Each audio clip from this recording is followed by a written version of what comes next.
निवडणुका सुरू आहेत. या निवडणुकी दरम्यान तुम्ही भाजपला मदत करण्याचं थेट आव्हान केलंय. काय नेमकं या पाठीमागचं कारण?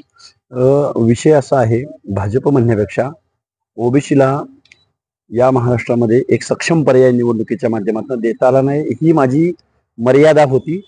ही मी जबाबदारीनं बोललो.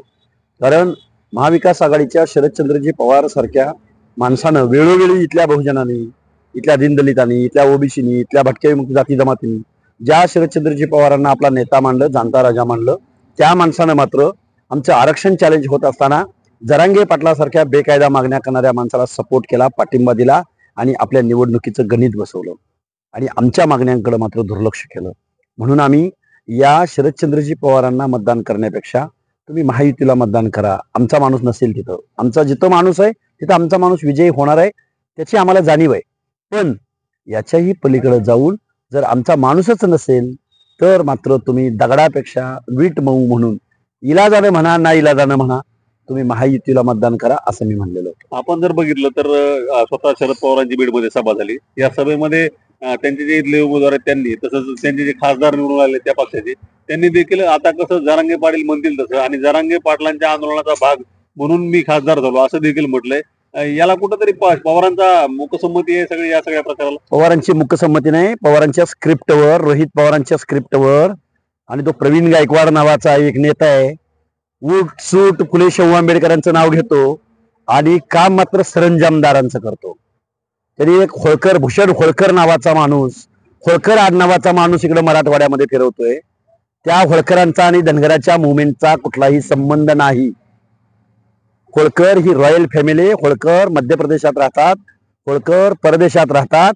होळकरांना असल्या लांड्या लबाड्या करायची आवश्यकता नाही. त्यामुळे मराठवाड्यातल्या धनगर समाजाला माझी विनंती आहे, हे पवार, हे टोपे, हे बुजगावणी घेऊन येतील की हे होळकरांचे वंशज आहेत म्हणून असल्या भूलथापांना बळी पडायचं नाही. याच पवारांना विचारा, अहिल्यादेवी होळकरांच्या पुतळ्याच्या अनावरणाच्या वेळी तुम्ही कुणाला आणलं होतं आणि हे आता कुठलं उपटसुंब आणला तुम्ही? त्यामुळे धनगराचा नेता, धनगराचं मेंढपाळाचं पोरग, जमिनीशी नाळ असलेलं पोरग, त्याला तुम्ही सपोर्ट करा.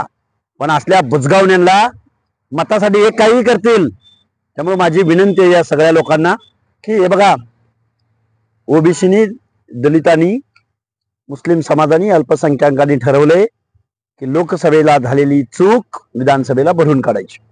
नक्कीच. आता तुम्ही राज्यभराचा दौरा करताय, काय एकंदरीत चित्र आहे? ओबीसी समाज बांधव नेमके काय भूमिके, कोणत्या भूमिकेचे आहेत? ना पक्ष ना पार्टी, ओबीसी हितासाठी करेक्ट कार्यक्रम करते. नक्कीच. आता आपण जर बघितलं धारूरमध्ये माधव निर्मळ हे अपक्ष उमेदवार आहेत. तुमच्या आंदोलनाच्या ज्या लढ्यात ते देखील सक्रिय सहभागी होते. त्यांच्यासाठी तुम्ही प्रचाराला जाणार आहेत तिथं? प्रचाराला वेळ पडली तर जाईल, पण गेवराईत सभा घेतलं की माजलगावला जातोयच ना संदेश. डिजिटल मीडिया आहे.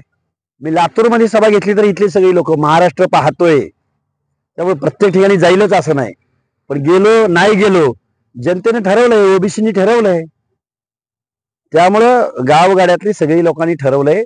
आम्हाला ज्यांनी ज्यांनी अडचणीत आणलं, आमची माणसं ठरवून ठरवून ज्यांनी ज्यांनी पाडली आणि एका बेकायदा मागणी करणाऱ्या, संविधानाचा अनादर करणाऱ्या, बघून घेईन म्हणणाऱ्या, क्षत्रियत्वाची, जात अस्मितेची भाषा बोलणाऱ्या, अॅट्रॉसिटी कायद्याला विरोध करणाऱ्या माणसांना इथली जनता धडा शिकवेल आणि संविधानाचा सन्मान करेल.